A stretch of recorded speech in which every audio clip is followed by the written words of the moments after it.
Welcome, everybody, to another episode of the Wrestling vs. the World podcast. If you're enjoying your day, sweet. If not, then what the hell ever.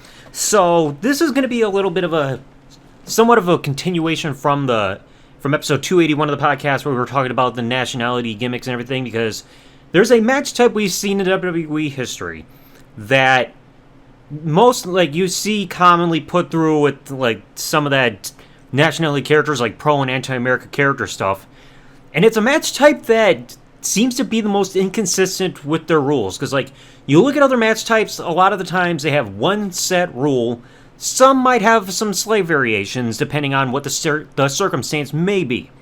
Like the TLC match, you climb you got tables, ladders, and chairs as weapons, you climb the ladder, retrieve whatever's above the ring, you win. Or you have the TLC match, the TLC 2012, it's a 6-man tag, you can win by pinfall or submission because there was nothing to put above the ring. Or you have a ladder match. Same thing with TLC, climb the ladder, get the item. Or if you have the sledgehammer ladder match between Triple H and Kevin Nash from TLC 2011, you retrieve the sledgehammer from there, you can use it as a weapon and via pinfall or submission. You got you got some other match types where it's this is the objective, sometimes it may change what the overall stipulation win can be, sometimes it won't. But the flag match is one that I've seen that never really truly has a consistent rule, because it feels like the rules change depending on how they want something to go. Like you look at submission match, easy win. You meet the other person, tap out. Straightforward rule. But the flag match, I've tried jotting down many notes of different flag matches, and it's just they keep changing how to win. And I got some examples here.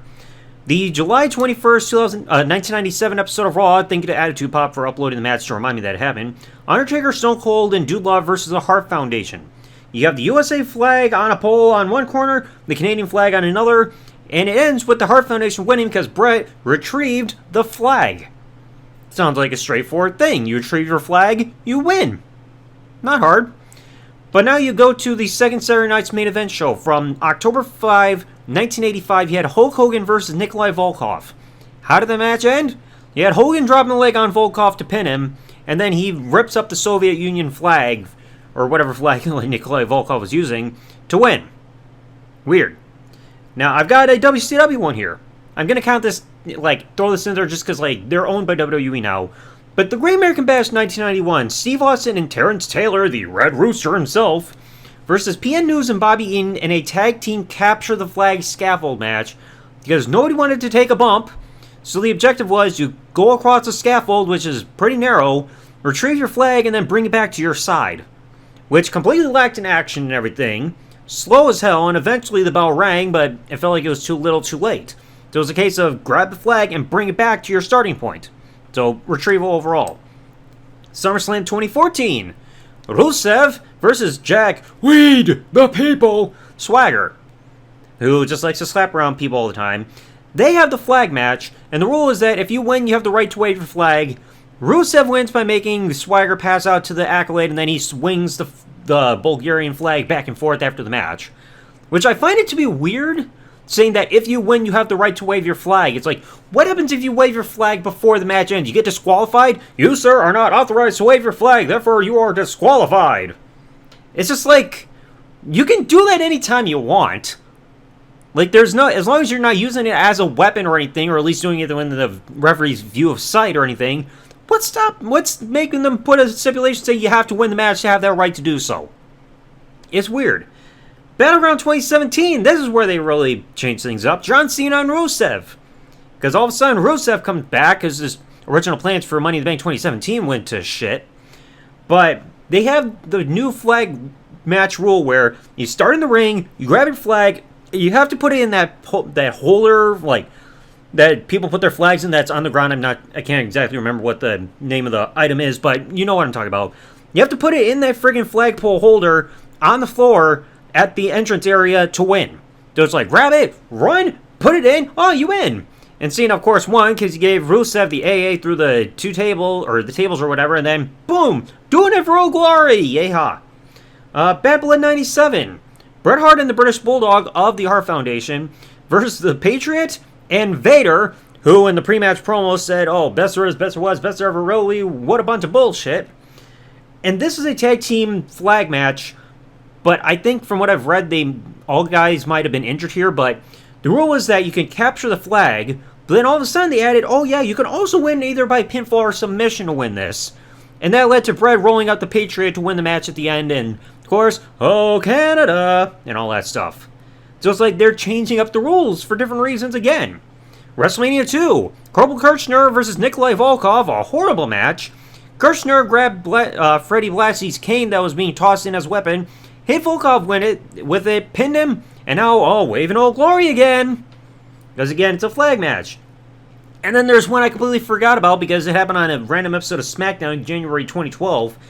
Hunico versus Ted DiBiase Jr., who did not get locked up after all, in a tag team or one-on-one flag match, pole match variation. You actually got to get up and grab your flag from the pole, and I bet Russo was salivating over this. And DiBiase won after he gave Dream Street to Hunico and then grabbed the flag, and yay! Lower mid-card guy wins! Practically a jabroni. But it's just like, you look at all these flag matches, this is like the one match stipulation where it feels like it should have like a concrete like end goal, like in terms of how to win it just about every time. But this is like the match type that can keep constantly getting like changed up and everything with how the match can end in terms of like a winning stipulation. Like I said, you look at a battle royal, you're eliminated by getting thrown out of the ring and hitting the floor. Like if you're the women, it's just exit. Typical battle royal / Royal Rumble over the top rope after a certain point, because like they also added that with the women. But a straightforward thing. Over the top rope, both feet of the floor, you're eliminated. Boom. Last man standing wins. Last man standing match. If you can't if you can't freaking stand to your feet to the count of referee's count of 10, you lose. Simple thing there. But it's just like, and I mentioned like flag or the ladder and TLC matches. There's at least something where there's something going on to where you can win without the original match stipulation if there's like something that warrants it. So it's like, oh, you don't have a title put at top of above the ring in a TLC match. You're gonna be a pinfall or submission. So it's like there's like an extra thing there in case there's one element that cannot be included. Because like I said, with TLC 2012, it's supposed to be Punk Ryback, but no, Punk's injured. But it's just like you look at all these weird things, and it's just a bit of a headache because it's like, oh, you have a flag match, but you don't know how it's going to end because they change the rules so often. So yeah, I know it's a bit of a rambling episode, but it's just like, it's a match type that I don't get behind. Maybe because I'm not patriotic and I don't care about this whole pro versus anti-America character, like storylines that they just keep recycling over and over. But even also with this match type, that's a common thing that you see in these kind of storylines for a lot of these times. Whenever it's just USA versus the evil foreigner, they do this match type, and then they can't keep a consistent match-winning stipulation for how to win the match. Like, they can just roll things in there, making it like one set stipulation, or they change to the next one. You can add ones to it. It's just like, huh? Wait, I don't get it. It's just like, it's almost as confusing like with the first Falls Count Anywhere match that happened in WWE back at WrestleMania 10. It's like, oh, you pin them, and then you have to get back to the ring within 30 seconds, almost like a Texas death match of sorts. But then instead they were like, oh no, the regular rule is you can win via pinfall at any point, anywhere. So it's just like, changing the rules, that's just confusing. But anyway, I think I've read long enough. Like, let me know in the comment section below, what do you all think about the headache involving flag matches? Have you ever been behind them? And what do you think about this whole thing where the match stipulation just is inconsistent? Because it's like, this is not like when a title is on the line.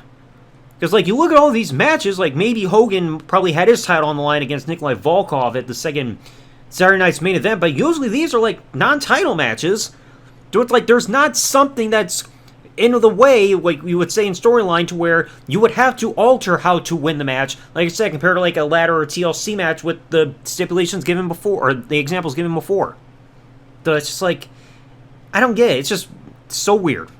But let me know what you thought in the comment section below. If you enjoyed today's episode of the podcast, folks, please remember, leave a like, subscribe to the bell, turn on here on YouTube, comment what you thought below, and I'll catch you on the next one. Thanks for listening, folks. Like, comment, subscribe.